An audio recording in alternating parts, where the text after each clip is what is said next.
taking out the trash, going into the garage and stuff, doing just mundane housewife things. Doesn't seem glamorous or pretty, but it is my life and I'm happy for it. I think there are way too many people out here that they lie about the rigors of their day and they talk about how they're tired.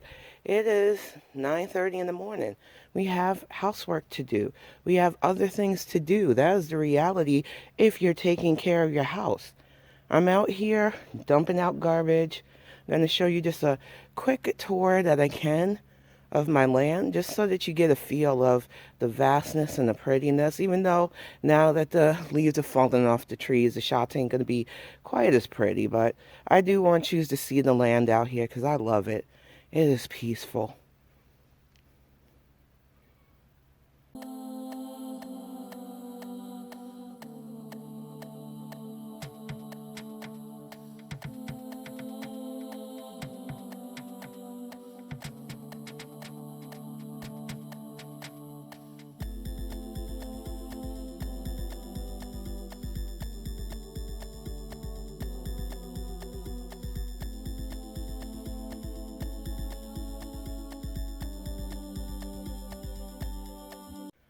We are getting a shot of the outer area, our propane tank, a burn pit. There's Max. Miss Kitty's over there looking suspicious. Those are the outdoor barn cats. They normally are in our barn, our pole barn over there. We want to get, and we've ordered the thermal home. We're just waiting for it to come and see if we have to put it together ourselves. Because these are outdoor feral cats. Max was kind of an indoor-outdoor cat when he was with Greg's grandpa. But he no longer likes going inside the house, and we don't want to force him. Plus, with Callie, who has hissed at him twice, it's just not good to have them fighting. So while Callie is our indoor cat, we have Max and Miss Kitty. They normally go and they sleep in the pole barn. And his mom made sure they had thermal pads and stuff. But the cats love being on our deck. So we want to get like a little thermal house and put it on the property. And we ordered this thing on Etsy that looks like it's going to do what we need it to do, because I don't know if you can see the frost on the ground. It's pretty. It's got the ground nice and solid, so my ass ain't wobbling too much, but it is a lot. I think Miss Kitty is actually going to hunt over there. Our land is super vast, and I am going to give a proper walkthrough soon. Show you where we plan to put the pool. Where she's over at, we're probably going to put the greenhouse and start growing things. This is a lot of land, y'all. Like a lot of land, like just to my mailbox and back. That is going to be a good walk most days to get the mail, and it is just nice and peaceful out here. That truck you heard go by is probably the most traffic we get. It is just really, for real, goddess country. And having to get up, do things like take care of the home, that is your job as a housewife. And also, just for Chantal, these are my house keys, because I can get in and out of my place. My partner is downstate with his parents. I'm not locked out of my house. I'm not trapped in my house. House keys with my little Hulk thing, because I'm a Hulk. House keys. I love the freedom that I have, the peace that I have. And it took years of working and earning this. And I'm going to keep continuing to work and earn so I don't feel like I'm getting anything for nothing. Because that is the only way you reap positives in this life, is to do positive things for yourself and beyond.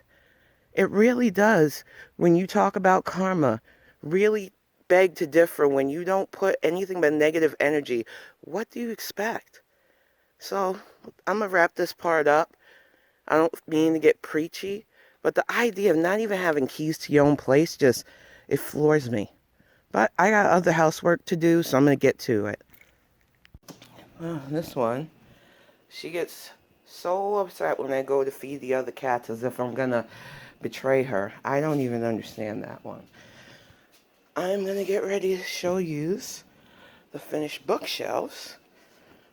Please don't mind the mess. That's why I'm up. I'm going to get this place straightened up. But I want you to see. And we still got books.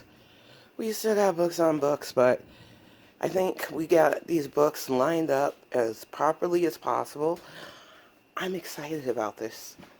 And then we got the other mini bookshelf over here. We're thinking about getting another long form one to put in front of the window. Because we got a lot of books. We are book nerds. And I am so excited to finally show and display our bookcases. Because we have a lot of books and figures and stuff. And we haven't even taken the Funkos out. Oh my gosh. Nerd drama. But I just wanted to open with the bookshelves. Because this is my happy place, y'all. This is my happy place.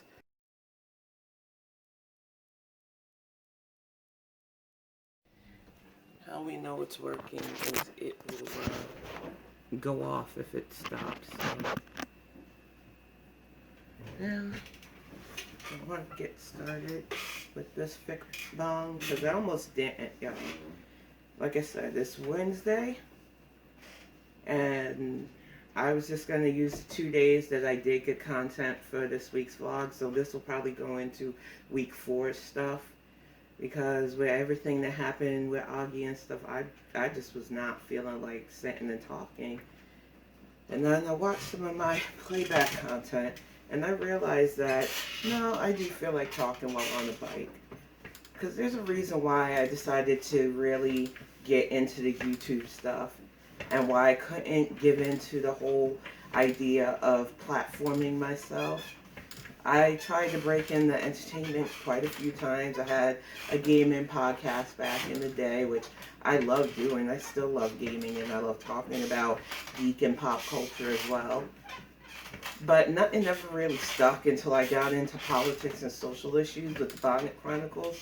And I've been going almost 3 years strong with that now, and I'm not going to stop. It's not about popularity. It's not about making friends. It's about being fired up and passionate about what you want to talk about. And while I still love gaming and geekery and all that stuff, I do feel that I devote way more of my energy to when I'm talking about important social issues. But I decided to take the YouTube thing a little bit more serious now, because I was one of those people that when I made my account in 2005, I thought it was just going to be a thing for home movies. Being my age, home movies was like a natural part of home life. You had your uncles or your grandpa with the moving camera constantly taping aspects of gatherings and other events in your life. So I've always had like not an aversion to camera stuff, but I was used to it. So I thought that's what YouTube was going to be. And then I watched people, average everyday people build their platforms, and it was amazing at first. Because you think, wow, this is an average person that is passionate about something they like and just became like big, like the game theory people. Amazing. They went from literal, I don't want to say rags because I don't think Matt Patton and them were ever really poor, but they went from not having a lot of means to be in a very successful brand. And I love seeing stuff like that, but I've also watched this site platform people who are very toxic, very dangerous, and now who are scrambling because the TOS no longer allows the stupid shit that they made their most money from. And that is when I decided, I don't hate mukbangs because traditionally speaking, the whole idea of eating is socialized and should be normalized because you normally are supposed to eat less. I don't like the way it's been twisted into copious amounts of food with disgusting stories. And a lot of times it's not even that anymore. It's just somebody sitting in front of the camera eating and crying, But what I liked about YouTube originally is I thought it was just going to be where people could share their home movies, like a big social media platform with video. That's the vibe that I got. Like, it was the MySpace upgrade. So instead of just sharing music and pictures like we did on MySpace, we could actually share videos. I thought that was what YouTube was going to be. And for a while it was. And for a lot of us, we didn't take it seriously because back then, being a YouTuber was not a thing. Back when YouTube first came out, it just felt like another, it's just going to be like Facebook. Because even then, Twitter wasn't really a thing either. And you know, I thought about it. Because I said to Greg the other night, if I had started back then, especially when I had that gaming podcast, just taking little aspects of the home life, I might have been able to create a platform back then, but I'm glad I didn't. Because, A, protecting my son was the most important thing to me. B, given my mental health issues and everything else, I didn't want to risk my custody, and just the sanctity of my home was just so good at that time. Just protecting my son was like the most important focus I had. I loved it because I got to volunteer at his school. It was just that insulated mom and kid home moment that I didn't want other people to intrude on. That's the best way I could put it. Putting a camera in his face, constantly recording everything we did, that felt like I would have been letting people into our world, and I didn't really want to do that. So I don't regret that those times wasn't put up there. And I did for Christmas. Like every year for Christmas on Facebook, I put a few moments of the morning, because Christmas morning for Kiddo and I was always a big deal. He would get up, he would see the gifts under there, and we would just have a good day. So every morning for Christmas, I would make sure those videos got put up, and that was about it. That was the extent of the home life that I was willing to put out there, because it just really wasn't necessary to me to ever try to monetize that. And I had to think about his well-being and mental health. Granted, when I had the podcast, there were times where he would come in, because you can't tell a toddler, especially back then, no, that you can't come in while mom's doing the interview. One of the best, funnest, and I wish I still had it, it's probably lost media now because I don't know if MMO Snack Talk kept all my files or not. But when I was a gaming podcaster, one of the most fun interviews I did was the guy who created Farmville, a lot of those Zynga games. Oh boy. I did a lot of independent journalism, and then I worked for Endgamer magazine. And so through them, I went and I reached out via The Escapist to see if I could get an interview with the guy. I took a stab in the dark. They didn't know anything about our magazine or anything else. And it was the early days of the internet for stuff like that. The Escapist was still, it was like one of the only real gaming names out there. So I took a stab and I was like, hey, I'm working for this magazine. I would like to get you interviewed for this podcast. Would you be willing to say a few things about game development? And the dude was cool. I was shocked because I didn't think he was going to say yes. And he did. He gave me everything beyond what I wanted to know about game development with the hope to make money. And it was funny because I was annoyed because his games were dominating this game. They had like a March Madness thing back then in The Escapist. And Farmville and other games that he had created was dominating for some reason. I think he had people literally influxing to try to do that. And it was a point of contention for some of us gamers. I'm not going to lie. But what I liked about him was back then he didn't care. He was like, you know what, I'm in this to have fun and make money. And I really wish I still had that interview because it was just, I like people like that who are their unapologetic selves. And I know it's hard for some people to understand that because a lot of people are messy. A lot of people, they like to craft a fake narrative about themselves. A lot of people like that veneer. And I don't get it. Be you. One of the things that I say about the YouTube thing is it'll pull you in. Like I've seen some like family channels that originally seem like they're sweet, and then you look at the layers of that, and it's like, ooh, CBS should be called on these people. And then, like I said, for me, the art community was what really made me come back to YouTube, especially in 2016. And we all know how that fell out. Like, I think the creep show art thing still bothers me because there's so much to unpack with that one. With harassing somebody for over 10 years, making fun of their mental health and addiction problems. And it's like, why? And then what kills me is she successfully copied Emily Artful's style and story times and made it a success, and still it wasn't enough. It wasn't enough for her to let go and be like, I got the man, I got a good channel, I'm making my own money, people love and think I'm a good person. You could have left it alone. But see, when you live life fraudulently, you got to live that double life where you're online talking shit about people, it comes out. And see, being old school like I am, I say what I mean and I mean what I say. There is nothing I would say on a fucking boards that I couldn't say in somebody's face. And I don't need to be on a freaking forum to say what I want about people. I think it's infuriating to pretend like I'm a good person. I'm not. I'm not a mean person. I'm not an evil person. I always said I prefer chaotic neutral.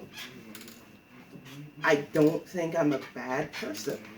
I do think that there are times where I can get to a level of dangerous if you get on my nerves. But I try not to be that person to cause more pain for people. What I see though with YouTube platforming certain types of people is that you end up adjusting yourself to make money. And I'm not going to fault anybody's bag. I think it's good if you need it and you're relying on it to do what you can to make that money. But you lose that genuine self when you trade that off.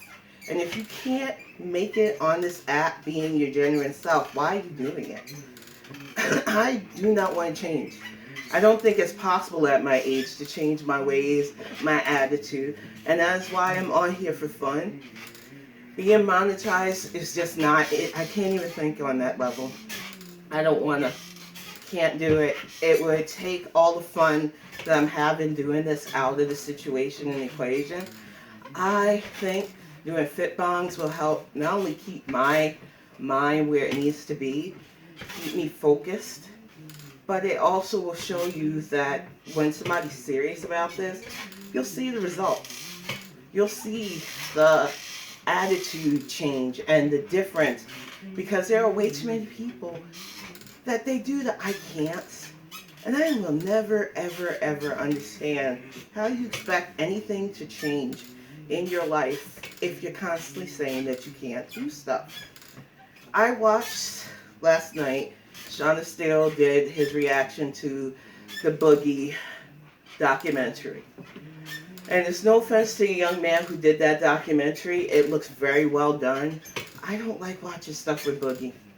I don't like watching stuff with Boogie because you want to feel bad for Boogie. You do. He is not what anybody should want to like pick on purpose. I think it's sad, some of the stuff he went through, but he doesn't know how to let go, and he makes so much excuses for the shit he did to himself. And I get, like I said, a lot of us have gone through trauma, man. A lot of us have. It's a point of life for a lot of us. Whether it's the parents who are really bad for you, or just life kicking you in the butt, and even the SA stuff. So I know that trauma happens and that you do things to soothe and cope. But the older you get, if you're still making the same excuses and not working on getting actual help for it, and not the help that I seen in that documentary, you're literally mind altering yourself to try to get help. Man, come on. It's like the whole idea that not working and having an easy button to help fix stuff, that mentality is why I'm probably as sociopathic as I am, because it's so illogical. If you're not willing to do the work to get stuff done, if you're not willing to do the mental work and physical work to get stuff done, you're not going to get results. And I know, Boogie, if you see this, because I know you're another one like Chantal, who the moment your name is called, it's like summoning Beetlejuice. You're a little bit older than me. Not that much. I am 46. There is absolutely no reason why you can't do this. You have lost weight. You've lost a lot of weight. You have also gained weight again. You have been in the same cycle as I have been. You could baby step and find exercise that actually works for what you have. Instead of listing off the majority of medicines that you shovel into yourself to try to counterbalance, which probably only has more medicines to counter those things, you could work on a regimen. I watched you with Diamond Dallas Page. DDP was on your side, showing you exercises you could do slow and steady to get to a better routine. You could have put yourself on a schedule to do at least 30 minutes a day and get yourself where you need to be. But you refuse to do anything but feel pity for yourself. And I am saying this, as you can see, as a fatty who is trying, a fatty who has to start over, a fatty who understands that giving up that's it. If you give up, that's it. Don't waste people's time trying to get their pity. People will not pity you, okay? They want to see either results or you need to shut the fuck up. There's no in between. Nobody cares. They either waiting for you to fucking fall, especially if you're going to just sit there crying and stuff in your face instead of doing something, or they want to see actual results. So it doesn't matter what your intentions are. It matters what you do with those intentions. You can't sit there whining about your past and whining about traumas and whining about things that happened to old Boogie when you, Boogie, is still the same little boy, still trying to get people to love and like him when he doesn't like himself. And that is the core problem I see with a lot of fatty YouTubers. Y'all don't like yourselves. And when you don't like yourself, you think you can fill that void with other people's approval. But if you can't like what you stare back in the mirror and everything you do is just list all your negatives, how are people supposed to gravitate to that? You might get some fans because everybody gets fans. Everybody gets those people that no matter what you do, no matter how messy you are, they love you because they see a spectacle they can enjoy. But for all of those, you're trying to get the approval of general people, not wanting to do anything but be a fucking rain cloud all the time. How? How is that marketable? How are you trying to inspire or even geeks like me? Because that's another thing that I think he needs to understand. I like geeky stuff. You can see it in my background where we're hooking the house up. There's all kinds of geek memorabilia from Comic Cons and everything else around my house because that's the life that I enjoy. And I feel like Boogie could have been content that I would have enjoyed. Not the Francis stuff. I never enjoyed that. I'm sorry, not sorry. I just don't like characters like that. But I think if he had just been his genuine self and not constantly, I need help, guys. My life sucks. Give me money because my life sucks. And just talked about the geeky stuff that he was in, D&D, Funko Pop collections, all that stuff that if you're passionate about, you could have made a platform off of it. And you even said that in the documentary, and that set me off. Because it's just like, it's always excuses for the why you can't. It's always excuses to what you should have did. It's always excuses to why you can't. And until you get that vernacular out of your system, if you can at this point, because like I said, I'm an old stubborn broad, so I can imagine how stubborn you are right now. It's not going to change because there's only one being on this entire cosmos that can stop and change your mentality and get you on the right path, and that's you. And it's like I said, I've lost weight due to defiance. I've lost weight for all kinds of bad things, and I gained it back double. It is because I am now in the mindset that I am doing this for me, that I know I'm going to be okay and that it's going to be a success. But it takes time, and it takes effort, and it takes you not sitting around crying and hoping that people will pity you and that there'll be some kind of magic pill or things that'll make things better. You've got to be in a better mindset yourself. It's not going to be a partner that does it, even though it does help to have a partner that's supportive. It also can be a hindrance because then you want to blame them for when things don't go right. Well, they should have helped me more. They should. No. Stop putting your problems onto your partner's shoulders because it's not fair to her or them or any of that.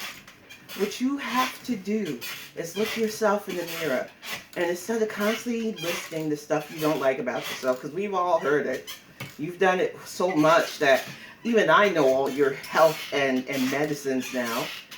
You need to start looking at what you like about Boogie. Look in that mirror and be like, you know what? I'm here. I'm almost 50 years old. I am still here. I made an empire. I might have fucked up that said empire, but I can rebuild if I want it. You gotta want it. You gotta want it like you want that McChicken I watched you wolf down. You gotta want it like you wanted that poontang that you wasted hundreds of thousands of dollars on. Good God, the amount of money you wasted on sex. And to fill that void of needing love from anyone. Why? When you don't love yourself, it's never gonna work. You have to find things you like about yourself and build up. Build that confidence. Because if you have that, that foundation will keep you strong in the roughest times. But you're not willing to do that work. And I'm telling you as a sociopath, I've said it to Chantal and I'm saying it to you, Boogie. I feel absolutely nothing for you. Not pity, not anything else. Not even sympathy as a fellow SA victim. Because you're supposed to be a survivor now. You stay in the victim mentality because you think that it garners you pity. You should be a survivor. I have more respect for survivors. I have more respect for people who know I went through shit and it's not my fault.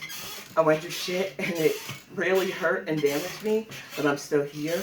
I'm still fighting. I can still keep going. There's absolutely no excuse for the way you behave. There's absolutely no excuse for the sad sack routine to keep going on when your life is in danger. And this isn't because I know there's a whole weird fat acceptance movement nonsense going on. And how dare you say that he can't live? Look at him, he's almost 50. He has listed so many medications. He has listed so many supposed health problems that, no, you're not going to get me with that whole you're fat shaming him. I'm fat. Shut the fuck up.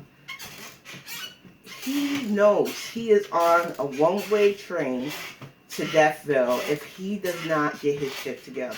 And only he can be the one to get his shit together. There is nobody else besides Boogie that can look in that mirror and say, hey, I need to change.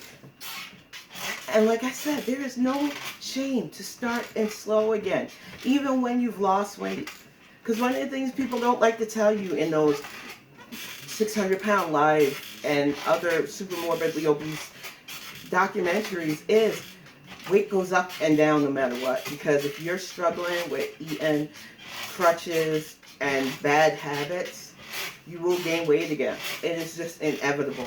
Because if you don't change the core thinking process of using food to soothe and not being active in any way, shape, or form, not developing a daily routine, yeah, you're going to gain the weight again. Like I said, my weight has gone up and down on my life, but once again, I started noticing during the pandemic that I got to a point of feeling like I was getting towards immobility, and I didn't want that.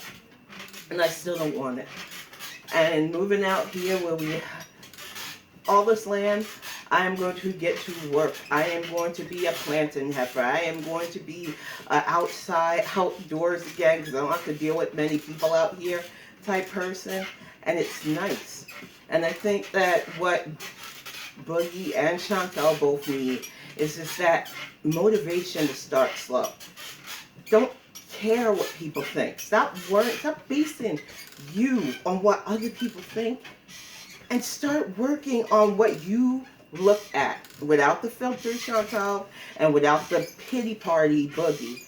Just look in the mirror and start listening to stuff you like about yourself and build slowly on that. And then start developing, even if it's a small routine. Like I said in the last one, I watch Chantal work for 5 minutes and get out of breath. It's natural when you get to a certain size, when you're not really living a healthy lifestyle. But that 5 minutes was bigger than what you know. Build on it. Start slow. 5 minutes here, 5 minutes there. You are in an apartment with stairs. Go up the first flight of steps and down the first flight of steps. Slow and steady can build to something better. And there is no shame if you're really devoted to doing it. It takes time. It takes effort to build up. Like I said, I'm almost at 30 minutes on this bike right now. And for me, I know I want to get even longer while the winter hits, and I know I can't get out there because I'm not a snow person. So I want to get it back to at least an hour. But it takes time, and I don't want to overdo it because I'm old and pain fucking sucks. But at least make some form of effort, even if it's a little bit. Like I said in the last time, when I first got this bike, I could only do 10 minutes. And I laugh at it now because I would have been embarrassed to show that on camera. But it's the reality of being super morbidly obese. And if you're not willing to take any kind of step, you're not willing to devote something. Like I said, 5 days on, 2 days off. What do you think is going to happen to you? I know I don't show it because I'm still a thick sister, but I felt the results of changing up my routine and exercising. I felt the routine of being able to stand longer, do things, and be in my family's life again that you miss out on when you sad sack your way into a sandwich instead. I like food still. I think you have to develop a healthier attitude with food. It is not your best friend. It is not a binky to soothe your bad nerves. And it shouldn't be what you turn to when you're at a low. That's what you have people for. That's what you have therapy for. That is what you should be doing. And too many of us don't hear that until it's too late. And I want more people to hear that it is okay to have trauma coping mechanisms. A lot of people draw, a lot of people write, a lot of people sing, a lot of people turn to like more athletic stuff to let out frustration. But then there are some of us that turn to the easy button of shoving stuff into our face, and it has a negative impact. Food is not our friend. Food is supposed to help keep us going. And once you realize that, once your brain makes that connection, it does make it easier to see when you're doing that. And I'm telling you, as somebody who stress eats, especially when I'm feeling stressed out or feeling fearful or something, you want to go to that level of comfort that eating brings you, and it's got to stop. And like I said, I've done worse with food, especially with the binging and purging that I don't want to go back to, because I've done visible damage to myself because of it. So I just want to be blunt and honest about it so people know where I'm coming from. I'm not just this weird fatty trying to fake my way onto this. I'm not trying to be an influencer. I honestly do not give a fuck. I'm not trying to inspire anybody. I'm just trying to be blunt and honest. I think this site is really lacking that because there are too many people on here trying to be the next YouTube star and be monetized and be family friendly, and I'm never going to be family friendly. I'm always going to be, if you watch my stuff, this bold, blunt old bitch that cusses, talks real talk, and I'm not unapologetic self. I have been through way too much in my life to care what people think about me. I've been in mental hospitals. I was locked away. Once again, Chantel, I know that you watch my shit, so I know you're going to bring it up again. I don't care about that. I'm not ashamed of that. It's called mental illness. It's not anything you should be ashamed of.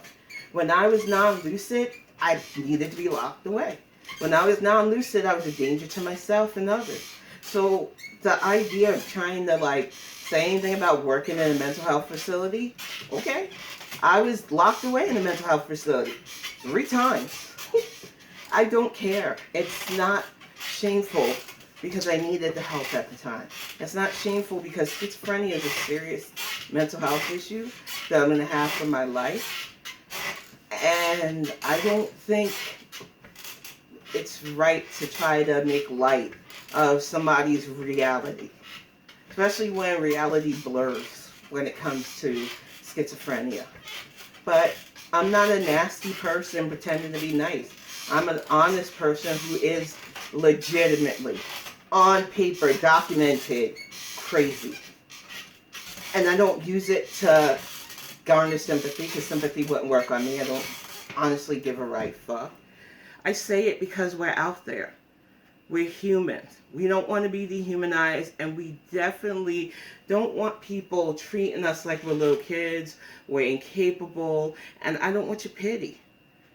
I think what really troubles me about the way mental health and bigness is portrayed on here is that there's a lot of people seeking others' approval for something that you know is not right. You don't like yourself and you want everybody to like you. Get the fuck out of here with that. That's not going to work. And instead of you watching me shovel a shit ton of unnecessary carbs and other stuff that I don't need into my face, I would much rather you watch me sweat and struggle on a bike and hopefully soon watch me waddle my way outside until I go from waddle to walking again. There's going to be fun in doing these vlogs because for me, I want you to see what happens when somebody is determined to get results. I don't give you promises there won't be days where I feel meh. I'm a human being with manic, bipolar, and schizophrenia. There are going to be dark days. I don't plan on putting those days on blast because I think you've seen enough sad sacks. You've seen enough people who soothe with the worst ways. You've seen enough people who fraud their way on this site. And I don't want to add to that. I want to bring a level of realness that I feel has been missing for a while since the early days of this site. The people that aren't trying to monetize. And it's not against monetization. If I felt I could tone myself down for it, I would try, but I don't like that. I'd rather make my money other ways anyway. So I don't have to have people in my pocket or saying, oh, you're just a YouTuber. Because that's still an insult for some people, which is fucking weird because YouTubers make some good money if they're clean cut enough. I just know I can't be, and I won't be. So if you're on here to watch my content, you're going to hear cussing. You're going to hear old world mentality sometime come out. You're going to get the real me while I do this, and hopefully you'll enjoy it because I try to make things fun and enjoyable when I talk. I try to keep things on track, because I'm a schizophrenic. I know I can talk about several different topics at once. So if I ever get too much off tangent, please call me out because, like I said, my mind sometimes doesn't work the way it should, and I'm trying to get better at it. I'm a good storyteller, I think. That's why I got into writing. That's why I enjoy doing these things. But I am a human with a kind of fractured mind. So if I ever get to the point where keeping it together is off for y'all, let me know. But I'm going to wrap this portion up. Thank you for sitting with me on this fit bong, and I will see you again pretty soon.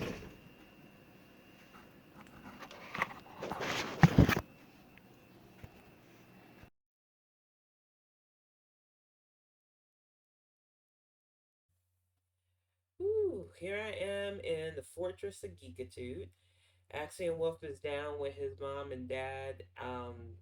It's going to be a nice, quiet weekend. I'm going to get a lot done content wise. I plan on recording this part for the home vlog. I did a little bit on the bike again. I really do think the Fickbong format is better for me. I have come really hard at certain YouTubers, and it's not to be judgmental, but it is seeing a level of entitlement, see a level of damage done, and knowing that I am in my own struggle It's just infuriating to me to watch people make excuses, use arrogance in place of confidence, and then behave as if any call out of them is a personal attack or fat phobic or what. You know, it's not easy admitting that the shit you've done to yourself has consequences. It's not easy looking in the mirror and seeing what you've done to yourself and wanting to change and knowing that it is not going to be overnight, but you can't just give up because of that. It's hard. I'm not going to act like weight loss is easy. If it was, it wouldn't be $1 billion industry. But what you can't do if you're serious about making any steps in your life, whether it's steps to help navigate mental health, steps to help navigate weight loss or weight on, because there are some people who are on the opposite end of the spectrum. I don't know what that feels like, so I can only kind of empathize. But there are people who struggle with body issues on all in every form. I think the problem with our world is we focus so hard on other people's perceptions of us, and we never want to really deal with how we see ourselves.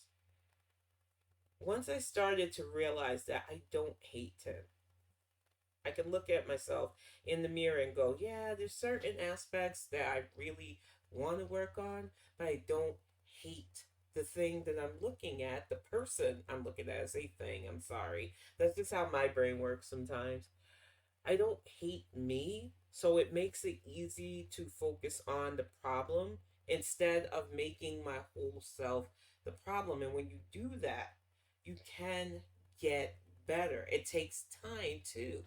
There are too many people, especially on this app right now, that they go about this with a cloud of negativity. And if I had tried this 20 years ago, even, I would have been in that same boat. Before I had kiddo, especially, I was just this constant dread, this constant rain cloud, this constant what I don't like about myself and the world, and it just continued to be the way I carried myself. And it was like an anchor around my whole entire being. My soul just felt chained to the negative. It's a toxic world, so I need to add to that toxicity. That was the attitude that I felt like I carried for the longest time. And when I started to just let that go, and I'm sorry to say, but I really do feel like having my child open my eyes to it, it shouldn't be that bad, and it can't be that bad. If I can bring this amazing little sweet bundle into this world, despite everything, the world can't be that bad. And it just started to open up my eyes that, yeah, I'm always going to have that bit of cynicism. I'm always going to have that bit of just not feeling it today, depression. But the world isn't that bad, and it should be better. And I can't make it better being the same toxic ball of things are bad, so it's got to stay bad, and I feel bad, so I'm going to keep being. You gotta stop. You get what you put out into the world. One of the things I was going to talk about, and I mentioned it a little bit on the bike, was coping, binkies. Stress eating is my big coping. It's the binky that most of us don't like to talk about. That soothing feeling you get when you're stressed out and food is the crutch, is the comfort. And the main focus of moving out here, along with addressing other anxieties that I don't like talking about outside the confines of my psychiatrist, but I'm going to work through them with both this blog and stuff as well. You don't want to talk about how food becomes that comfort when the world just feels too much. And you have to find other ways to soothe. So far, being able to write, being able to throw myself into content and stuff has been helpful. But nothing is 100%. And a lot of people still don't even have those outlets. So I want you to start looking at the toxic, negative things we do and latch on to blame and shift blame for what you're doing to yourself. One of the things that I laughed about moving into this house was our bathroom has a full length mirror. You've seen it in the first vlog. I don't want to hide myself from people. I don't want to hide from me. And I did that for over 4 years. When we first moved up to Michigan, my original house, even though technically I guess the one bathroom could have been a full length mirror. I'm 5'3", and it was hung higher than that, so I only seen from the boobs up. So of course, when you're like every big girl takes selfies from the boobs up, you're not going to think that it's that bad. Even when I started to get the like extra chin that I could see sometimes, from time to time, I still did not want to believe that the damage was that bad. And then when we moved in here, and even though I've been working out for almost 2 years now to get down, so I know now how bad I got in that other house. I can look at the full length mirror and see it, and it makes me want to work harder now. It doesn't make me want to run away like it probably would have when I was younger, be in denial. I can now look at what I've done and go, okay, first off, we're going to work on the thighs because the thighs have been my big problem area for a while. So I've got to start getting down on the floor again, doing those floor exercises until we get the pool. And it's going to be hard, but it's not impossible. I started looking at the gut again because the gut is where I know the weight concentrates in my gut. And I have got to definitely work on things like crunches again and just slowly build up to that fitness routine that I was able to get to even 10 years ago. It's not impossible, but it is going to take a bit more effort because of the weight I put on. I know it feels like you've seen a lot of people on this app, especially with their supposed weight loss journey, doing bare minimum, and then they go to the thing that makes them views, the mukbangs especially. And I don't want to knock mukbangs because, like I said, culturally speaking, I know where they originated from. I know that there are people out there that do it respectfully and aren't doing it to dangerous levels. So this isn't to knock the genre as a whole, but there are people who have issues that use this format for just a dangerous reason, and it makes me sad because they're covering up stuff that they don't want to fix about themselves with a dangerous thing. And that's why I decided fit bongs are the only way I could incorporate something that I do on the daily into this health and home vlog, basically. I don't just want to. 1 minute, y'all. Let me pause this. All right, and that was Axiom Wolfie wanted to let me know he got down to his parents okay. Um, almost lost track of what I was saying, and he apologizes. And I don't see why he apologized. He's my partner. I wanted him to call and let me know he got there safe, and I'm glad he did. But I do feel like the whole idea of getting better is a constant on this app. There are people who are really in it for the right reasons and trying hard. And then you might stumble a bit and think, oh my gosh, I'm doing this in front of people and I stumble. People aren't going to believe me. It doesn't matter what other people think. If you are in this for the right reasons, which is your continued survival and health, you got to be human. You got to realize that there are going to be days that you fall back into bad patterns, but you don't give up. I think the whole idea that people have to be perfect at this is why so many people fail at weight loss because it is a forever thing. And if you're not going into this with the mindset that this is a forever thing, as long as you have breath in your body at least, you're not going to see proper results. You might get the losses that you initially seek at first. But if you go back into your bad habits, your soothing, your food binkies, as I like to call them, you're going to end up putting the weight back on. I am living proof of that. I've had stomach surgery. I got it back in 2009. My weight has gone up and down since then.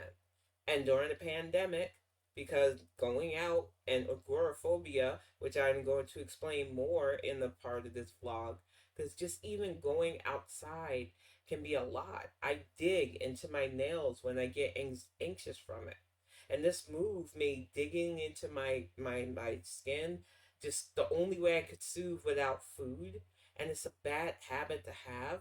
But because of the anxiety of dealing or potentially dealing with people, which isn't healthy, I know. But that's what happens when you have real mental health issues. And it's not just a game for views. There are realities to this that I think a lot of people skirt around and play around with because they want to be marketable, because this is how they make money. So I wanted to bring a real human face to this because I don't care if this ever gets monetized. I'm not, it would be helpful, yes. I think any extra money is helpful, but it's not necessary. And I think that's why I can be as open, candid, and real about this than some of your faves or supposed faves or infamous people on here. I'm not here to trauma dump on you people who bother to click on this. Will I talk about things from the past? Yeah, but not in the light of it still affecting me now. And I think that's the difference. When you're in a content place, when you have worked as hard as I have to get that nice, content home and that partner that you love and that loves you, you don't want to keep harping on the bad from the past. Because while the bad from the past did shape me, I'm a bit more of a hard ass than probably most of them because of the toxic stuff that was in my past. It made me realize that I don't have to be like that. I can see it for what it is when it is brought to me, but I don't have to keep giving that back. I want what I put into this world, and I try to put in that balanced neutrality. I'm not a super positive, but I'm not a super negative either. I really do lean upon the edge of chaotic neutral. It is whatever will be what be. I don't control things except for what happens in my life. I have no control on what people think about me, and I just don't care for that. I'm not going to waste all the energy that I have in the day worrying about what others think about me when, as long as what I think about me is in a good place, that's the foundation you build on. But there are way too many people that are insecure and they want pity from people who have no pity for them. And when you put that out there and you expect people to just give that to you might get a few out there, those supposed empaths that I don't really believe exist but say they exist. But if you don't care for yourself, who cares what other people think? It's never going to be enough. It's like a void. It's like that pit of misery that you want to keep filling with all these people that want to pat you on the head. Oh, you being 400 or 500 pounds isn't your fault. You had traumas. Not okay, you went through those traumas and it fucking sucks and you shouldn't have had to go through what you went through. But what are you doing now? What good is in your life now? And why can't you focus on that? Why is it you're constantly changing yourself to bad that has already happened? That you have to look down that road and say, that was fast. Those were dark days, but I have moved forward. I am in a better trajectory. I need to keep charging down this better, brighter road and not let that past shit be the only thing that I can look at as a constant. And until you are ready to get the help you need to see that and separate and realize that you're always going to have that there. It's always there to look at and realize, wow, fucking sucked. I'm not there anymore. So moving forward, looking towards that those happier places, it's easier when you're really content with yourself. And it does take time. It takes effort. For a lot of us, it takes therapy. For us, a lot of us, it takes therapy and medication. It takes getting yourself and wanting that better. And a lot of people won't do that. And I don't understand what they want at that point. If you're not willing to put in the effort, why do you think you deserve people to pity or have sympathy for you just because of something you've done to yourself? That's what I had to reconcile and rectify in what I'm going through. This is my personal path. Can't nobody else do this for me but me. And once you get that mindset, it does make it a bit easier to see what you have to do and decide for yourself if this is what you want.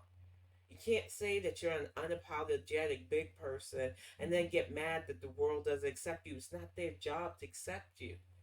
If you're that confident in yourself, do you. But a lot of users really, and I'm going to talk about it more tonight on the Bonding Chronicles, because I've seen some fuck shit. I didn't even get through all of it because I was already getting fired up and angry watching it.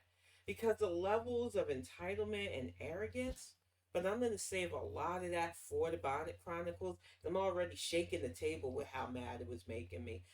I just want people to understand, and I'm going to get close to saying this. I know what it feels like to let myself go, but it doesn't mean I have to keep doing it. I'm still here for a reason, and to get into a healthier size is not a knock. I still want to be a curvy cutie. I just don't want to die in a fat trap. And I think when you realize that and you're willing to take the steps and do positive things for yourself, whether it's to eat less, eat better, exercise, it's not saying, oh, I hate fat people. That's stupid. I'm a fat person. I just want to be healthier. I want to be able to navigate stuff. I want to be able to do things with my partner and not feel like I'm burdening them. I don't think there's anything wrong with wanting to self improve. And that's the problem with these fake body positivity. But I'm going to get to more of that tonight. And I am grateful to like Tom Dark, Turkey Tom, whatever name, because I know he has two channels. And I think it was his Tom Dark channel that I started watching this morning. I was like, nope, we're going to pause this because I won't get anything done today as I'm yelling at my screen. I have to get writing done. I have to get house cleaning done. I have to get exercise done. It was a nice, busy day. So I'm just getting this part wrapped up for the home vlog because I do like that I'm in the office right now.